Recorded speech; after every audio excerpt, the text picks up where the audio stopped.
Welcome to Have You Heard with Heather Darling. I'm Heather Darling, and today's guest is Gloucester County Sheriff John Sammons.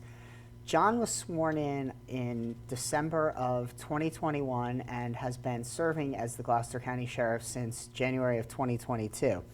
He has extensive prior military experience, having served in Grenada, being involved in TS, SBI, which is Top Secret Special Background Investigation. He went to Mike 5 training school and led a nuclear support team in the Republic of South Korea. He's a graduate of Rowan College with a degree in health science. He has an extensive background in firearms handling and instruction, and recently retired from the firearms industry after 13 years. Welcome to the show, Sheriff. Hi, thank you. So you were elected. You came from a military background instead of the traditional law enforcement route that most people do. How do you feel that coming from that military background enabled you to see things differently and maybe make some more changes to the department than law enforcement might? It's helped a lot with keeping everything on a level playing field and making sure that the agency is mission oriented as opposed to political grandstanding and trying to scratch a politician's back. I'm probably the least political politician you'll ever find. And you run every 3 years, right? Every 3 years. Okay, so you're gonna hang your hat on the job that you've done. Absolutely. What I campaigned on was getting the officers a contract. They were without a contract for 3.5 years. I ran on getting them training, opportunities, boosting morale, and I've accomplished all those things in the first 6 months of being in office. Excellent. When I was a freeholder in Morris County, we had a similar situation. So good for you on getting that done. I know it meant a lot to the guys in uniform, the guys and girls in uniform that come in every day and do their job, that had certain things promised to them that were not being delivered. Oh, absolutely. We started a community relations unit. We have some officers on loan to Gloucester County Prosecutor's Office for HIDTA. That's the High Intensity Drug Task Force. We also have a couple people on loan for major crimes. Okay. And you work closely with the prosecutor's office typically? I do. I work very well with Prosecutor Christine Hoffman. She's acting prosecutor. She's down in Gloucester from the Attorney General's office. Okay. So your military background, you said you're mission oriented. Explain that a little bit. Okay. The way I see it, being mission oriented as the county sheriff, it's supplying all of the services that the residents of the county deserve, that they need, helping to curb crime by making showing a huge presence throughout the county. Gloucester is a fairly large county, and with everything being spread out. So my officers, while they're doing transportation, picking up detainees from various municipalities, when they're not transporting them to the county jail, Salem County Jail, they're patrolling. So you might have a municipal police force with 5 people, and they might have to cover a pretty significant area. Of those 5 people, they may only have 2 on at night. Well, my officers, they fill that void. Okay. So essentially, and I was going to ask you that question, it's my understanding that what the sheriff's office does is county administrations, like the prisoner detainees, transporting them, processing them, but also backing up the local departments. So somebody doesn't have a K-9, you send in K-9. Somebody doesn't have SWAT, you send in SWAT. Somebody doesn't have enough people on shift, you send in people. Somebody has a suspect that got away, you send in people. So you don't necessarily maintain patrols countywide. Maybe you do here. But my understanding is you don't necessarily maintain patrols, but what you do is you support the town police departments by giving them the forensics, the dogs, the SWATs, everything that they might need. Is that accurate? Absolutely. We do not answer calls for service, but we do back up all the municipalities on car stops, domestic violence calls, anything that they might need help in, we back them up. As far as the SWAT team, Gloucester County SWAT team is run by the prosecutor's office. Chief Gilbert, he's the one that heads that up. I do have 2 of my officers that are on the SWAT team. The Gloucester County SWAT team is made up of officers from all the municipalities. As far as calls for service, we don't do that. Just recently, there was an issue with Deptford where Bobby Sisler, he's the officer that was killed in the line of duty, while he was in the hospital and he had taken a turn for the worse, the whole Deptford department went to the hospital. Before they went, they called me and they asked if I could backfill them in Deptford. My response was absolutely.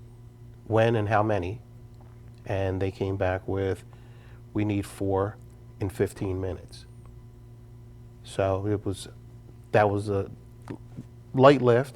I called my captain and I said, hey, we need to get 4 patrol officers over to Deptford.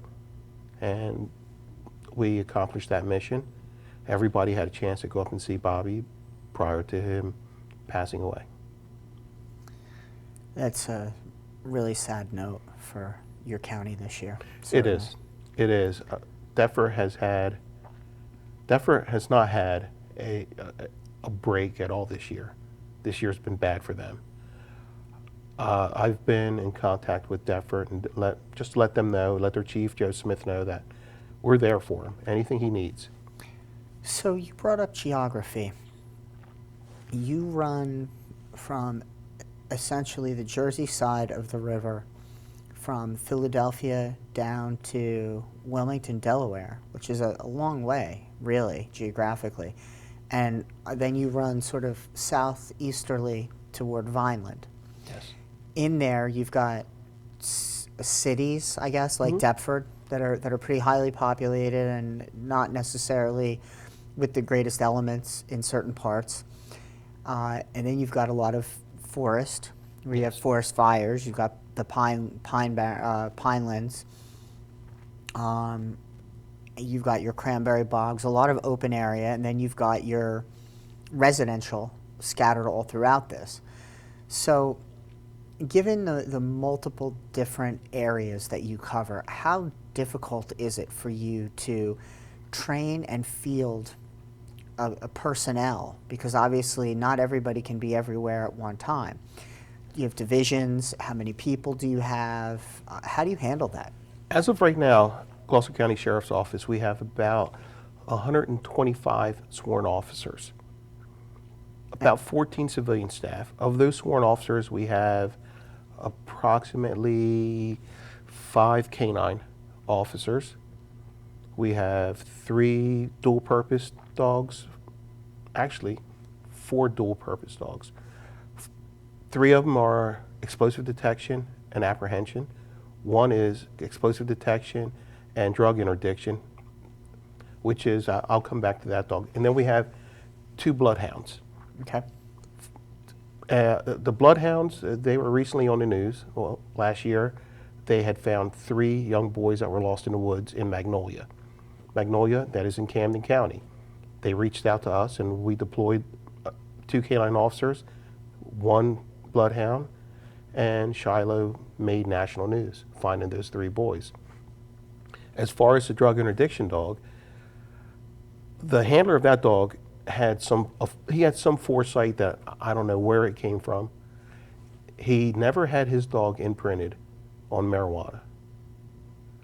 So it's still an effective dog. that is a very effective dog. I was just talking to an officer from Pennsville, and he wanted to thank me for sending Officer Molnar out with Jethro and helping them on a car stop that ended up taking some illicit drugs off the street. Okay, so now that you brought that up, Gloucester County, what are your three biggest issues as pertains to your office? Like, what are the three biggest problems that your office has to deal with or needs to get out there and manage? There's still a lot of crime. When I say crime, a lot of burglaries, a lot of drug use, and there's a lot of homeless that are committing these crimes. We're trying to mitigate that. There's a lot of things that we'd like to do in the sheriff's office along the lines of outreach, and we're doing it slowly but surely. Are the homeless issues based on affluence or lack thereof? Are they based on mental health? Do you have any people on the ground that are in touch with this that can you stem it? And how do you stem it? I mean, an adult, you treat mental health, but how do you treat it? It's not overnight. And poverty, that's something that is difficult to treat, but you treat it by going to the schools and helping to lift them out of poverty. Correct. Trying to avert the impoverished. That's all about giving them a hand up. You know, I go to the schools. I talk to the kids. You know, we have coloring books. You know, and we're starting at elementary. Coloring books You is have to. the sheriff is your friend. You know, and we bring the dogs out, even though the dual-purpose dogs are explosive detection and apprehension. They're very lovable dogs, and the kids they just love them. We try to go out and just make it to where the kids know that not every law enforcement officer is a bad guy. I mean, law enforcement is just like any other profession. You're going to have the majority of the people are going to be really good people. They're going to have a good heart. They want to help. You're always going to have one or two bad eggs. Of course. And keeping that density very low is what we're striving for. We do a lot of community outreach. I just recently had scoops with the sheriff. We were at a local ice cream parlor, and I don't make all that much, but the first 50 people there, you know, I bought them ice cream. You know, we had them playing cornhole. It was just good. People, they get a chance to actually come up, talk to me, ask me questions about any issue if they have, and I try to get them a solution.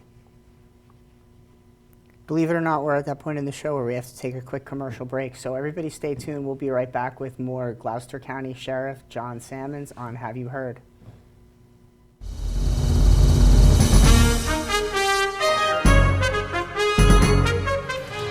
Have you heard?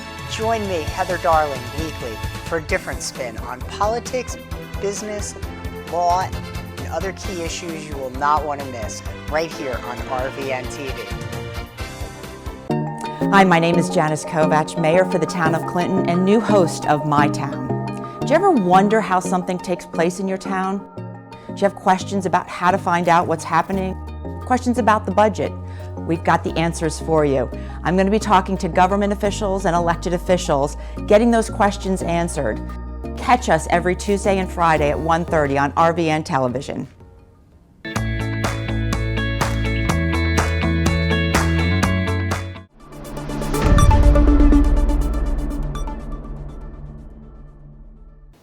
Welcome.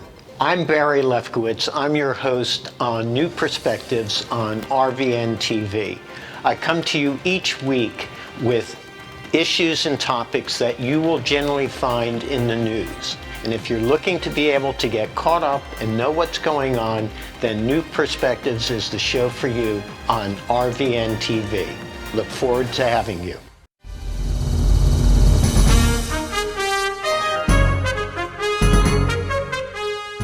Welcome back to Have You Heard with Heather Darling and today's guest, Sheriff John Sammons of Gloucester County.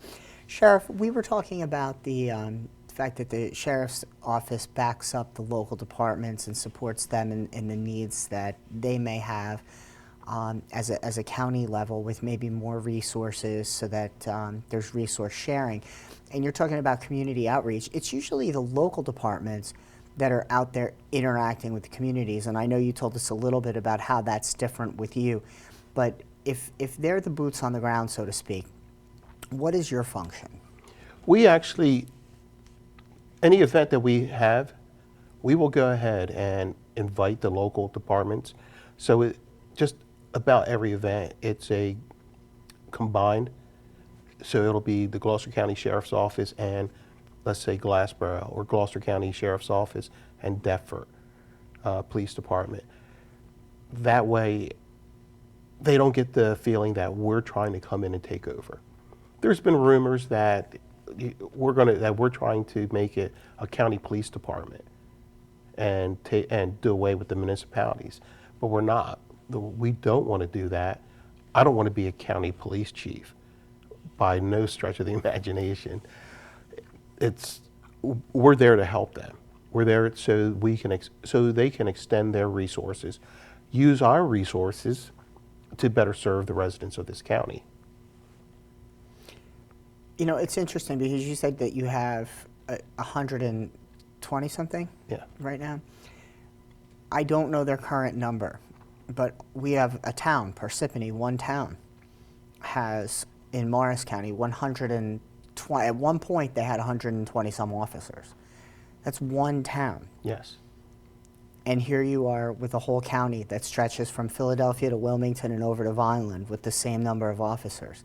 So, I mean, that's pretty amazing that you're able to back up so many towns in that area with what you've got and do not just back them up, but your guys handle court operations? Yes, we do. That is 60% of our function is court operations.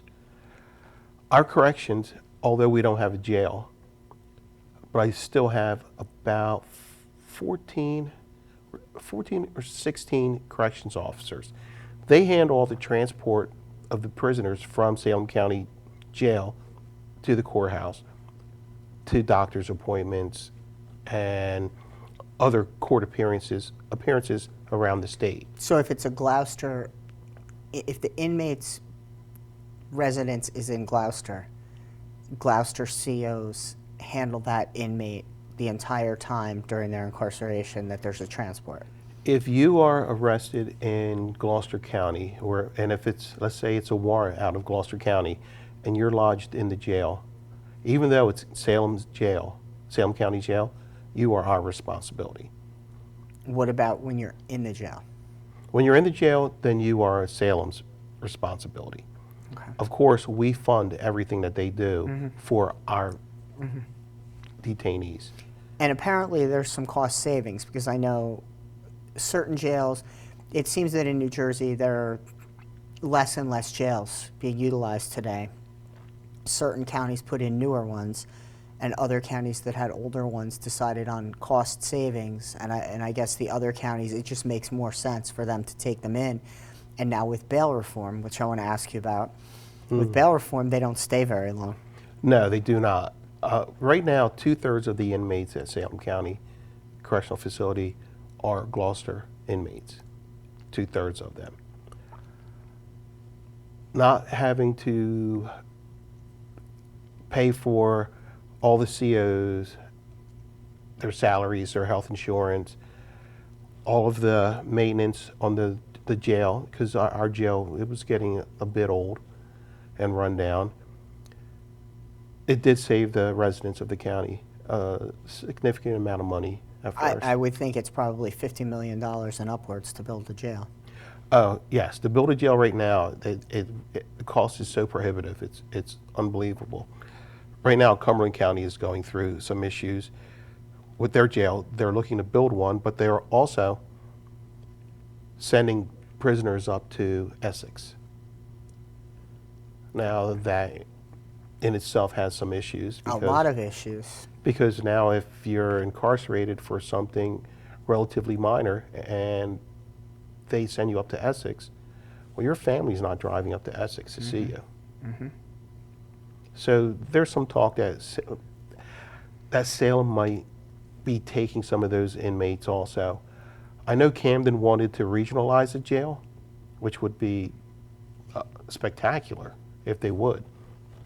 But all that is worked out between county commissioners and county administrators. I have no say in that. Right. So as long as my officers are there at the municipalities to pick up these detainees and take them to the county jail, that's our job as far as patrol. But the rest of it, we do have a warrants unit. They go out Title IV and they pick up deadbeat parents. We also have, we do a lot of extraditions for the prosecutor's office. We civil process, sheriff sales. We pretty much have our hands in a lot of things. For our viewers, what is bail reform? And how does bail reform make your job harder or easier? Bail reform was really supposed to not have someone who is arrested on a minor charge end up sitting in jail for a month. Unable to feed their family. Unable to feed their family, unable to make bail, so they're sitting there and just waiting for trial. That's what bail reform was supposed to be originally. What happened, now they've taken it a bit farther than that, and you get arrested for something. It could be assault, as long as it's not aggravated assault. If it's assault, you'll get a court date. You're out before the officer's shift is over. Yes, you are. So it makes our job harder because a lot of career criminals, that's all they catch is a court date. Mm-hmm. And before they even show up for that court date, they may commit another crime. Mm-hmm. So frequently, right? Yes. The recidivism rate is pretty impressive for for some of these inmates, well, criminals. Right. And if you don't do something to curb that, how does it stop? It won't stop. It won't. It's just going to snowball. Right now, it's tough being law enforcement. I know when I was a young child, you didn't want to get arrested right. for anything.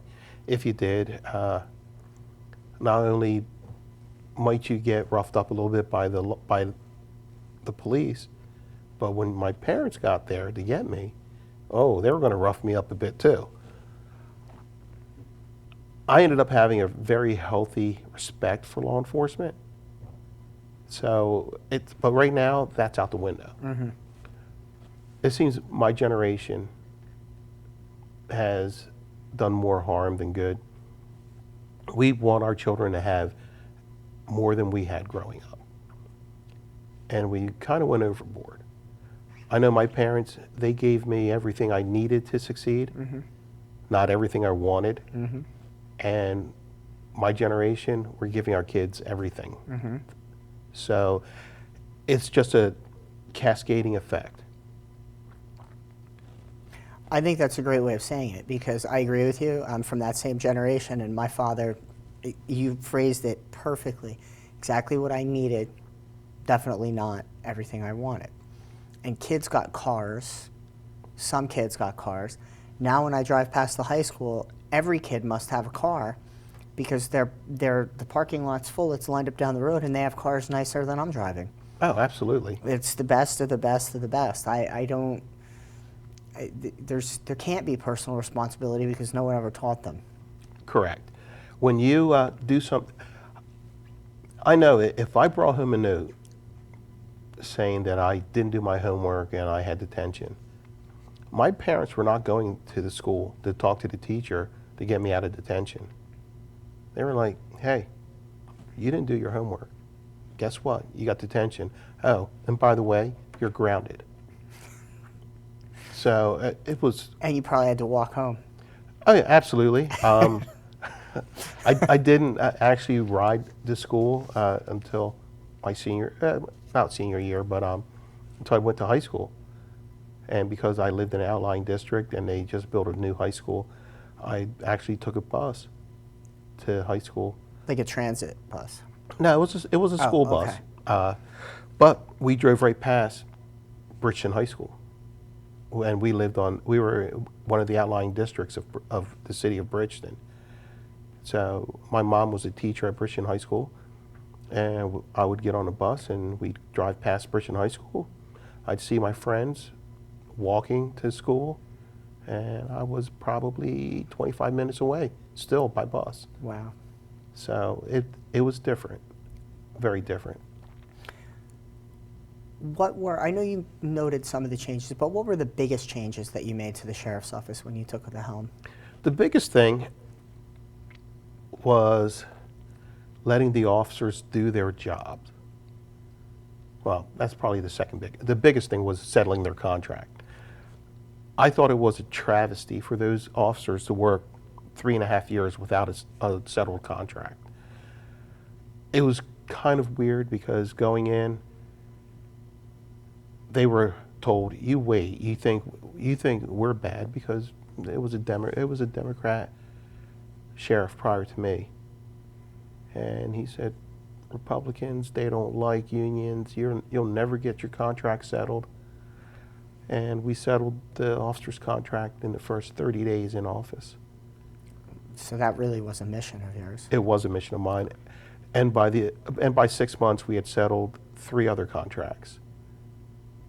So it was definitely a mission of mine, and it wasn't to prove to anybody that, oh, this political party, is wrong, or no. Those guys, they needed to have a contract. Right, it was for the officers. One last question for you. If there are Gloucester County residents that are watching the show today, what one fact would you like to leave them with?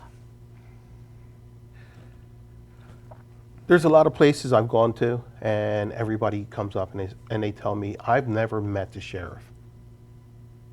I've been in office 19 months, and I've met so many people. I don't take this job as a no-show job, just come in and collect a paycheck. I get out, I go to community events, I